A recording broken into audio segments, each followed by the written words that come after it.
اهلا بكم في عودة اخطر دوري في العالم، الايجيبشن ليج، الدوري المصري، دوري الرومنتادات، دوري الاجوال، دوري المنافسات، الدوري الاكثر نزاهة في الدوريات العالمية، دوري السادس بعد الدوريات الخمسة الكبرى في العالم، دوري الشناوي والحضري ومحمود سمنة وكابوريا وجبنة، الدوري الافخم في العالم.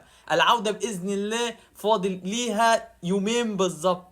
فتتوقع مين هيكسب الدوري؟ طبعا ما يهمنيش في الجدول ده كله حاجه الا الزمالك بصفقات جديده زي المهدي سليمان، زي محمد اسماعيل، زي احمد ربيع، زي الكياد، زي شيكو بنزا، زي احمد شريف، زي عمرو ناصر، زي عدي الدباغ، وزي الصفقه جوان الفينا. تفتكروا ان الزمالك هيقدر يفوز ببطوله الدوري السنه دي، ولا الجعان ورفقائه هيقدروا يحصلوا على اللقب كالعاده بالنزاهه التحكيميه؟ فانت ما تنساش تقول لي رايك في الكومنتات، وتعمل لي لايك وكومنت وشير، وتعمل لي احنا فولو لينا، وتستناني في فيديو جديد.